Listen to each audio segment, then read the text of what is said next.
puišiem var patikt puiši. Viņa bija sašutusi, ka šajā bukletā homoseksualitāte nav viss nodāvēta par perversiju, bet gan normālu parādību. Rezultātā šis jautājums nonāca arī politiķu ausīs un vēlāk jau arī Saeimas dienas kārtībā ar likuma jau minētajiem grozījumiem.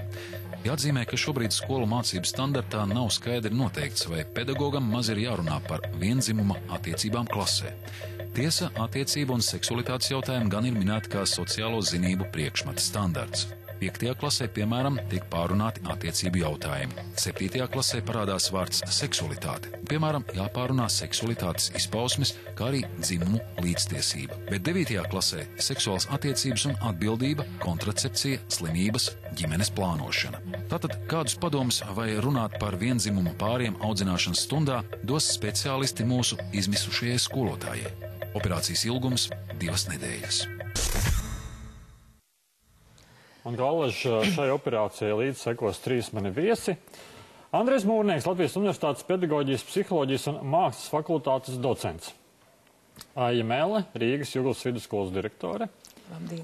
Un Laima Geikine, Latvijas Universitātes teoloģijas fakultātes profesore. Labdien. Skatāmies operāciju. Operācija nelaimīgā skolotāja.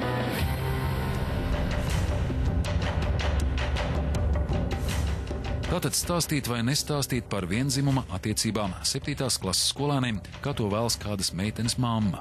Tas būtu likumīgi vai nelikumīgi. Ar šādu problēmu mūsu skolotāji apciemo un apzvana dažādus cilvēkus, cenšoties saprast, kā viņai rīkoties. Viņas pirmais zvans ir tieši Saeimas deputātei Julijai Stepaņenko, kur ir likumiskās audzināšanas grozījuma autori. Atsaucamies uz to, ka viņai iedrošinājusi zvanīt kāda nevalstiska organizācija. Skolotāja saņemas un zvana. Sarežģīta tiešām situācija jums ir. Es domāju, ka tiešām ir ļoti, ļoti jāpiedomā pie tā visa un jāpakonsultējas varbūt arī ar skolas psihologu šajā ziņā. Bet, vecāku vairākums varētu būt noteicošais. Es jau arī neesmu, kā teikt, šajā te jautājumā, kaut kāda noteicošā balss man galīgi nav. Tas ir tikai, teiksim, tie grozījumi, kurus es ierosināju, vienkārši tā kā loģisks papildinājums izglītības likumam, jo tas, kas slikti ietekmē to attīstību skolniekam, tas attiecīgi arī līdz ar to loģiski nav vēlams skolā. Stepaņenko minstinās, ko darīt, nezina, sola atzvanīt vēlāk, bet rezultātā no viņas pienāk izziņa un vēlāk arī e-pasta vēstule, kas sākas ar šādu vēlējumu. Es no visas sirds novēlu jums, lai jūs spētu iemīlēt savu darbu un ar neviltotu prieku un aizrautību sekotu līdz bērnu izaugsmei. Bet gaidītā padoma vietā viņa aicina zvanīt valsts izglītības un satura centram un neko vairāk tā arī nepasaka. Secinājums - likuma grozījumi pieņemti, bet kā tālāk ar tiem dzīvot pedagogam, no šīs deputātes puses nekāda atbildība. Valsts izglītības un satura centram zvanīsim vēlāk, bet turpinājumā meklējam Ingūnu Rībenu, arī Saeimas deputāti no Nacionālās apvienības. Arī viņa stingri iestājās par likuma grozījumiem, paužot šādu atbalstu.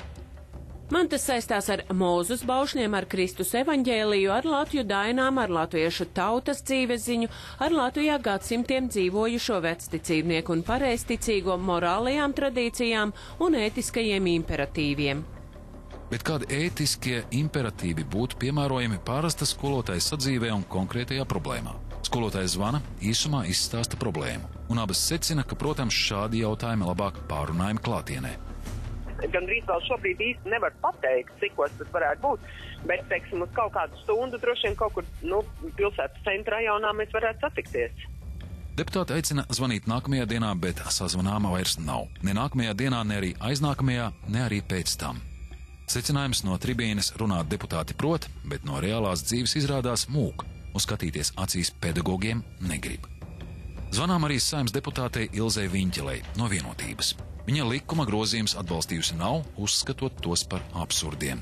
Līdz šim viņa arī aizstāvējusi viedokli, ka par vienzimuma attiecībām skolās ir jārunā. Ja mēs runājam par homoseksualitātes tēmu, tad tam būtu skolās jābūt integrētas seksuālās izglītošanas programmas daļa, kurā kā viena no tēmām ir cilvēka seksualitāte, seksuāla orientācija. Ko viņa ierosina darīt mūsu skolotājai? Sazvanīt neizdodas, bet viņa atbild rakstiski. Vēstules būtība. Viņa aicina skolotājai uzņemties atbildību pašai, nebīties un par to runāt, bet par mammas materiāliem pakonsultēties. Mammas piedāvātais materiāls jums jānovērtē, vai tas ir rādāms skolā un šajā vecuma grupā. Ieteiktu par šiem materiāliem konsultēties ar Papardes ziedu, kā arī Valsts satura izglītības centru. Gadījumā, ja homoseksuālā māma pati gribētu klasē pastāstīt par to, Viņķele aicina izvērtēt, kā uz to varētu reaģēt viņas meita, lai pēc tam viņa neciestu. Kā arī jautājumu aplūkot plašākā kontekstā. Iztirzāt jautājumu, piemēram, arī par tradicionālu, par šķirtu un viena vecāka ģimeni.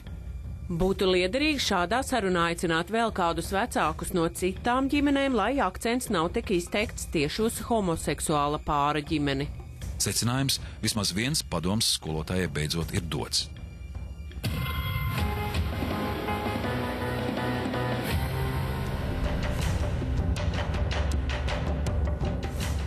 Tālāk ar šo pašu jautājumu stāstīt vai nestāstīt skolāniem par vienzimuma attiecībām dodamies uz vairākām nevalstiskām organizācijām. Latvijas izglītības un zinātnes darbinieku arotbiedrība. Uzreiz gan jāatzīmē, ka šī organizācija ar savu pozīciju likumiskās audzināšanas jautājumā klajā nav nākusi, un arī 2 gadījumiem skolās savu uzmanību nav pievērsusi. Arotbiedrības centrā ir naudas jautājums, jaunais skolotāju algu modelis, nevis mācību saturs. Bet līdzdot tomēr uzrunājam. Tiesa, mūsu skolotāji nav arotbiedrības biedre, un saruna ar to arī drīz beidzas. Ja es būtu jūsu biedri, tad es varētu tā kā ar šādu jautājumu pie jūsu tiem konsultantiem griezties. Jā, tas būtu ekspertu jautājums, bet viņi neko vairāk, es domāju, viņi neko vairāk principā nepateiktu, bet, teiksim, tādā gadījumā, ja jūs kā skolotāji un ja jūs esat mūsu biedras un, teiksim, jūs izlēmiet tā kā pasniegt šādu programmu, mācības kaut ko tā, un, pēkšņi tad nāk uzbrukumi, teiksim, no pārējiem vecākiem vai no sabiedrības, un tas varētu, vai no administrācijas puses, un tas varētu draudēt ar atlaišanu, tad, teiksim, jūs kā mūsu arotbiedrības biedru nevar atlaist, ja tas netiek saskaņots ar arotbiedrību. Vēl izskan aicinājums konkrētajā gadījumā vērsties pie skolas direktora, lai vērtē viņš, bet kopējais secinājums no arotbiedrības šajā gadījumā jēgas nav. Organizācija Papardes zieds. Jāatgādina, ka tieši Papardes zieda bukleti šo likumības jēdzienu arī izaicināja, kas vēlāk rezultējās jau likuma normā. Viņa viedoklis lielā mērā sakrīt ar Ilzes Viņķeles viedokli. Aicina šo jautājumu pārunāt plašākā kontekstā un ne tā, ka veltīt visu stundu homoseksualitātei. Noteikti jums klasē kā ģimene, kur mammīte vien pat audzina, varbūt ir kā ģimene, kur tēts viens pats ir bērnu, varbūt ir kā ģimene, kur mamma un tēci vispār īrijā un bērnam ir vecmāmiņa tante, vai ne? Un varbūt šādā veidā, ka tie paši bērni tos zīmē, tos ģimeņu moduļus, ka viņi paši nonāk pie secinājuma, ka ir dažādas ģimenes, dažādi moduļi, un mēs nevaram ielikt tādā rāmī. Es domāju, kas ir otra būtiskā tēma, vai mēs noņemt vispār kaut kādas spriedzes, jebkura veida moduļu ģimenei. Man liekas, būtu tiem bērniem svarīgi nonākt pie secinājuma, ka viņiem ir vissvarīgākais. Lai vienalga kāda tā ģimene būtu, lai par viņiem rūpējās, lai viņus mīl, lai ciena viņu viedokli. Viņa atzīst, ka skolotāja nonākusi neapskaužamā situācijā. Baidīties gan nevajag, bet uzmanīgi vajag izvērtēt, kādas sekas tas var atstāt uz pašu bērnu, kuram ir 2 mammas. Redziet, kas ir tas slidenums? Tas slidenums ir mūsu bailes. Jo patiesībā, īpaši, jums acīm redzot, ir liktenis lēms, ka jums jāmēģina risināt to situāciju, jo jūsu klasē tāds bērns ir. Vai ne? Un ja mēs to nerunājam, tie bērni visticamāk zina un atliek atrasties kādam, es atvainojos par šādu vārdu lietošanu, kādam draņķim skolā, vai no tās pašas klases, ja paralēla klases, ja citas klases, kas uzzinās šo. Un tur jau var sākties arī tāda tiešām tā bērna, apsmiešana, bērni ir nežēlīgi. Asociācija ģimene atbalstījusi grozījums likumā un izteikusi pateicību Jūlijai Stepaņenko. Tas vadītāja Ilona Bremze savulaik izteikusies šādi. Ir valstis, kuras nepieļauj homoseksuālu attiecību legalizēšanu, tāpēc ideoloģijas aizsācēji ķeras klāt bērniem viņu dzimuma identitātei. Ja to pieļausim, nākamā paudze saskarsies ar lielām problēmām, daudz smagākām nekā abortu legalizēšana padomju laikā. Zvanām uz asociāciju, taču viņi izrādās mūsu skolotāji ar padomu līdzēt nevar un iesaka parunāt ar savas apakšorganizācijas Īsta mīlestība gaida lekciju vadītāju Dainu Pandaru. Pirmais padoms no viņa, ja runāt, atbildību pašai neuzņemties, lai to dara direktors. Līdz ar to šajā gadījumā ir labi, ka jūs, protams, iepazīstināties. Pār visam, ja tomēr atbildība droši vien būs uz direktoru, ir direktors, vai ne, saka. Jo, ja direktors, saka, jā, dariet, tad viss atbildība vairāk mazāk tomēr būs viņa, līdz ar to man liekas labi saskaņot jums ar viņu. Taču tomēr, ja iespējams, labāk no šīs situācijas izvairīties, lai gan viņš atkal šaubās. Jā, jums nav viegla situācija. Jā. Līdz ar to teorētiski te būtu jāiet, protams, te jums jāmēģina saprast, kas ir tas, kas varbūt jums jādara, bet ja tā ir sievietes atbalsta, tad es teikšu, nekad neļaus tam bērnam, un es ietu pret skolotāju vai direktoru, kas to būtu atļāvis. Tā, jo likumdošana šobrīd ir tradicionālās ģimenes pusē. Bet, protams, to var censties pārvērst pēc jums, kad jūs diskriminējat tālāk, kad jūs esat homofobs, kad jūs bērnu homoseksuāls, bet... Viņš arī skaļi spriež, ka, ja skolotāji izvairīsies runāt par šiem jautājumiem, tas var nonākt medijos, kur viņiem, acīm redzot, domājot, homoseksuāliem cilvēkiem esot diezgan spēcīgs lobijs. Varbūt kaut kas aiziet, tā kā varbūt, bet, varētu teikt, jālūdz vies, lai tā nenotiek. Galu galā viņš pats savā padomā sapienas un nonāk pie sākumā teiktā, lai lemj direktors. Secinājums, lai arī asociācija ģimene kopā ar savām apakšorganizācijām piedalās Izglītības ministrijas darba grupā par likumiskās audzināšanas vadlīnijām, skaidrības pašiem, kā tad rīkoties pedagogiem, viņiem nav.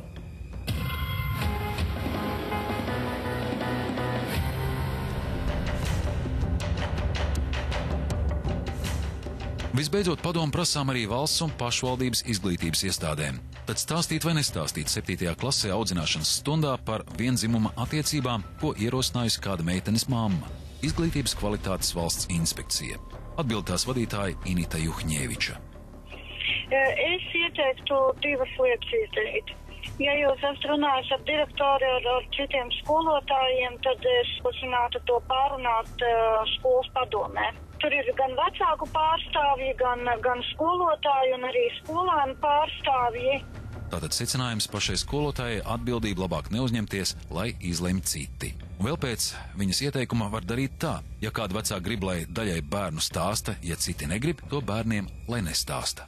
Teiksim, ja tie vecāki, kas ir ar mieru par tādiem jautājumiem, lai viņu bērniem stāsta, teiksim, tiem bērniem ar tiem arī runāt tos jautājumus un tiem vecākiem, kuri tā kā ir pret, viņi tajā laikā, nezinu, kaut ko citu dara un ar viņiem vienkārši nerunāt tos jautājumus. Jāsacina visai demokrātiska pieeja. Iespējams arī matemātikā daļa vecāku varētu nobalsot, ka par sinusiem un kosinusiem skolā labāk nerunāt. Sarežģīti. Izglītības ministrijas paspārnē esošais valsts izglītības satura centrs. Runājam ar Astru Augšmukštu, centra interešu izglītības un audzināšanas darba nodaļas vadītāju. Jāatgādina, ka uz šo centru pēc konsultācijas mūsu skolotāji nosūtīja arī Saeimas deputāti Jūlija Stepaņenko. Es jums katrā ziņā ieteiktu vispirms tiešām izrunāt ar pārējiem vecākiem. Ka ir tāds ierosinājums, kā viņus to raugās, parunāt, jums ir skolā audzināšanas darbā direktora vietnieks vai vadītāja vietnieks vai kāds metodiķis.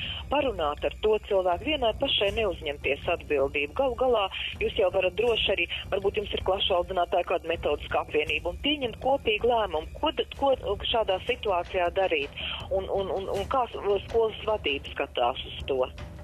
Viņa padomā vēl un saka, jā, noteikti, jāsasauc vecāku sapulce un atkārto pašai nekādu atbildību neuzņemties. Mēs dzīvojam demokrātiskā sabiedrībā, diemžēl vairākumam ir tas, vairākuma viedoklis ir jārespektē. Ja? Un jārīkojas atbilstoši tam, kā vecāki nolemj. Es saprotu, ka mēs nevaram arī izlikties par beigtiem, kā strausi iebāzt galvas smiltīs un domāt, ka nekas mums nav apkārt un ka par to kaut kā uzmanīgi ir jārunā, bet vai tur tūlīt filmas demonstrēšana un kaut kāds pētījums, kā nu bērni pret to attieksies, vai tas ir vajadzīgs. Secinājums – baidieties, uzmanieties. Un zīmīgi, ka pedagogam šādu padomu dod valsts amatpersona, kas atbild par izglītības jomu. Dodamies